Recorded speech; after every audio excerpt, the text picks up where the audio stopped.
banks and banks of humming machinery. I've never seen so many knobs. Here, try that button over there. No. Check that button over there.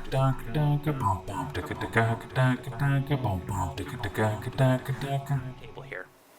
This is for the band room in the school that I work in. They need a Bluetooth adapter hooked up. It uses an XLR connection to a Phoenix. So I'm going to go ahead and make that cable. Need some of these. I need a pair of these. Get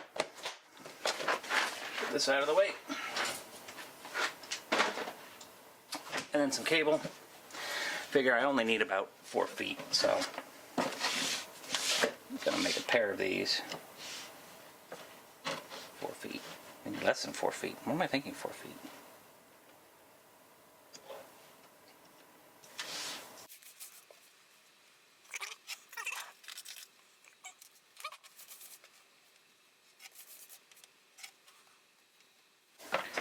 There you go, 2 cables. Get this out of the way. And then we start stripping the cable. Oh, might be helpful if I turned on my soldering iron while I was at it. Alright. I always forget which one's which. Poopy. I'm gonna have to look that one up. Because I've forgotten already. I do know what I need to do with these ones. I actually have one right here that's been marked. I got my hot, I got my neutral, and I got my earth. Let me get this other one taken apart. Get one of these handy dandy trays out.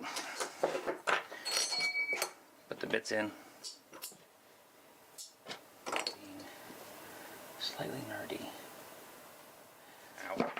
Ow. Hate that. And I just would need cables every once in a while for tinkering with old audio equipment, and that's when I first started to solder things.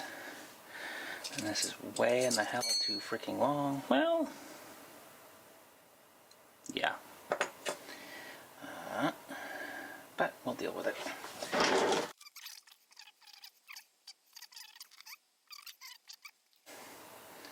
This part you don't want to forget, even though, you know, the other end of the cable's open.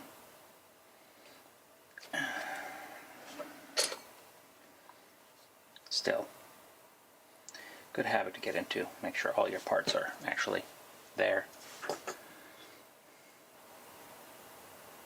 I like how these are labeled, which is nice. These are, you know, the usual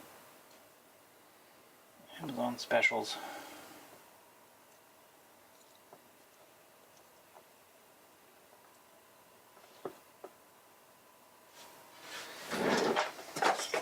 Inexpensive, random things.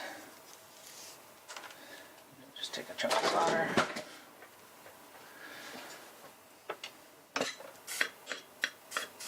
Clean off.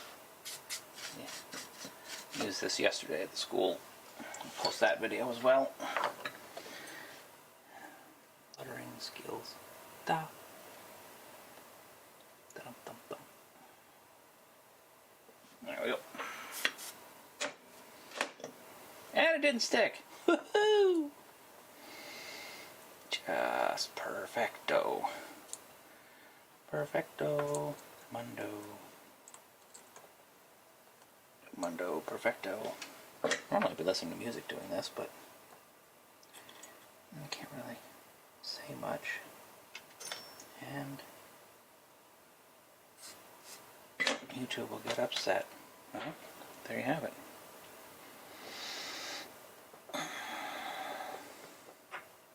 Get this back in there. Strain relief. This goes here. In it goes. Alright. Well, one down. One more to go.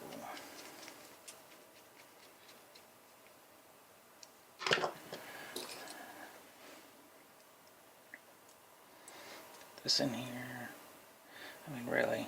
I mean, the ones that I made in my system for the house didn't do the most perfect job on either. Worked pretty well, but I've moved those cables around so much that I've messed them up. It's mostly the XLR ends are fine. They're actually really solid, but it's the Phoenix connectors are. I'm not the biggest fan of those, but you know, is what it is. Just winging it. All right, so yeah, this is the Phoenix connector end.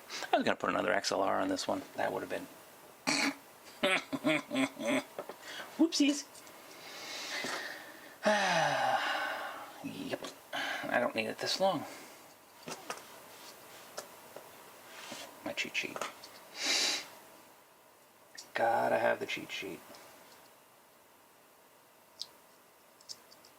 Oh, so very important for the cheat sheet. My electrical toolbox, I always kept a printout of the correct Ethernet wiring for making cables. And just so I always had that piece of information available at my fingertips with all my punch down tools and my crimpers and whatnot. I'm probably just going to speed all this up, and you're only going to get like half of this random rambling pooty caca. But one cable done. Alright, well, let's clean up a little bit, and then I will get back to you. I'm just going to test these and make sure that they actually work.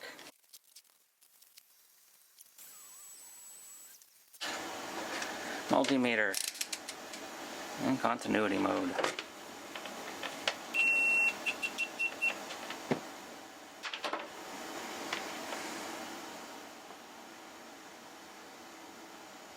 That actually gets in there.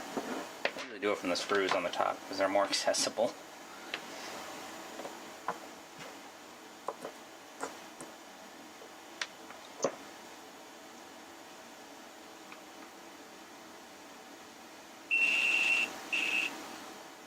Wow, that sounds really great.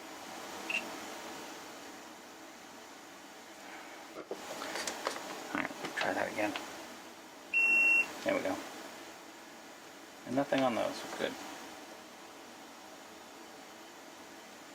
Just don't want anything going where it shouldn't. What you gonna do? Nope. Alright, that one's good.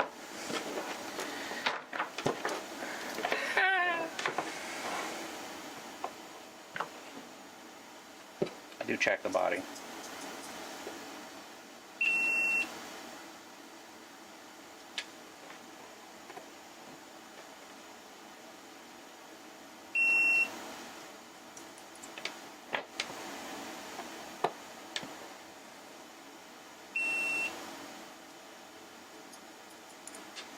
Probably should have checked the body on this one too, for the other two. Alright. 2 cables done, and on Tuesday I will get these installed, and I'll show you how I install that to give the band teacher Bluetooth into her room audio system, because the audio she had before had a lot of ground loop issues. This is the system. Got a Bluetooth here that I need to put over here. It's currently hooked up to a set of speakers over there, but we want it hooked up into this system. And you can tell it's a pretty old system because in here is a 30-pin iPod dock. Let me get. And yes, I'm setting my stuff on the drum. Probably not the best thing, but okay. So the plan is, I don't have a plan, and alright, this needs to go out of the way for now. Not really needed at the moment. Not what we needed. This thing is really, really dusty and dirty. But before I do that, I'm going to cut the power to it.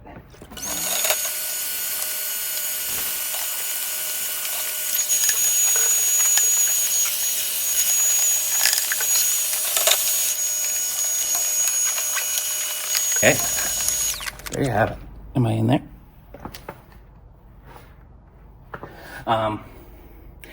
Next thing to do is, we do not need this anymore. This is just going to get in the way, so I can just set the new unit right there.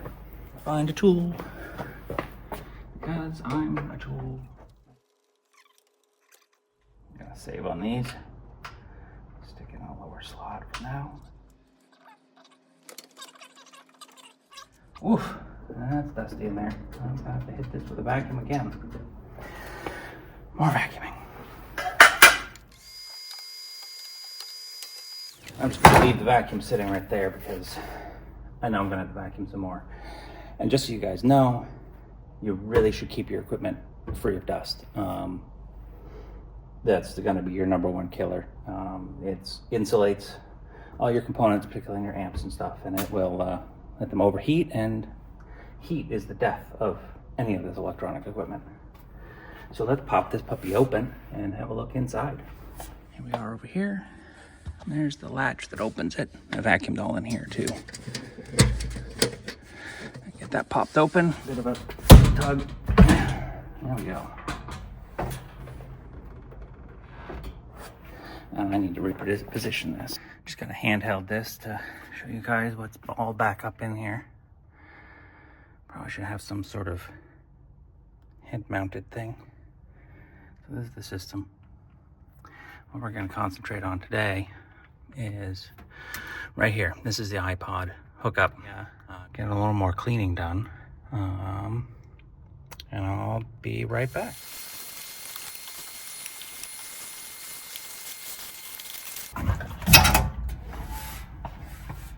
Hello there. Handy dandy little tip. If your canned air is slowing down, just use your hands, warm it up, because as it cools off, it loses pressure. As well, you hold it upside down, it becomes freeze spray. Good for testing electronic components. All right, I think that's about the best we can do for this. So let's get cracking. Oh, there's one. There's two.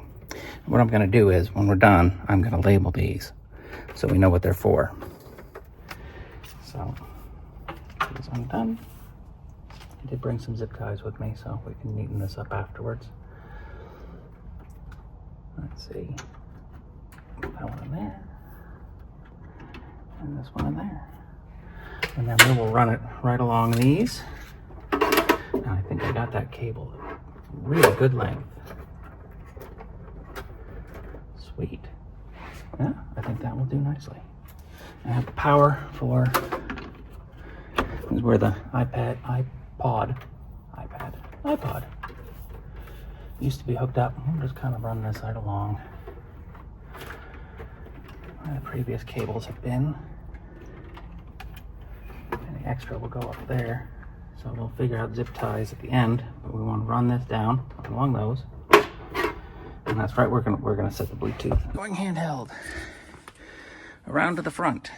So it's our Bluetooth module. Power's in the front. That kind of sucks, but the inputs are in the back. So we're gonna set this right in there and plug it all in. We're just gonna go with that angle so you can see me. Hi.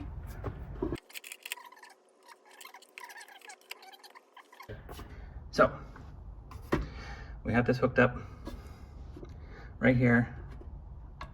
Got the antenna set right there, but because this right here, there's no key. This probably been lost a long time ago. I mean, you can tell it's been banging against there. So this door never fully closes. So I could just go ahead and leave the antenna just sitting right there. And I think it'll be just fine. But if need be, it can tuck back. So, but we want this to work as best as it possibly can, so I'll have it stick out a little bit in case the teacher has the door closed a little bit. Her signal's actually going to be coming in from this side from a slightly open door. So even so, I have seen some actually function in these cabinets with doors completely shut, so it's pretty amazing. Here, we're all hooked up there. Let me go get some zip ties.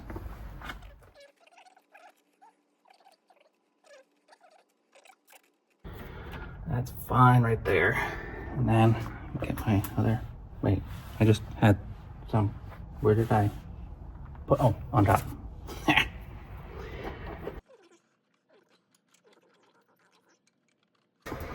Snip, snip. Snip, all done.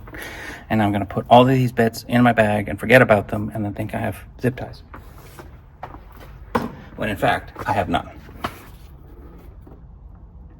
BT. Bluetooth. I'm just gonna take a piece of this, tear it off. Bluetooth.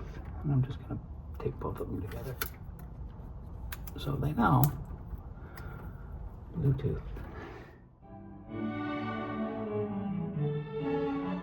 And there we go. This is in stereo, but like I said, I'm moving around a lot, so I think I'm gonna leave it like that. And if any time we need to, I can check and we can swap the inputs and then get our right and left, because nothing is marked on this, so, you know, if the teacher needs it, we'll go ahead and do that. But it's working. Continues to work while it's closed. I believe the teacher will be very happy now that this is set up and running properly. So, and it's clean.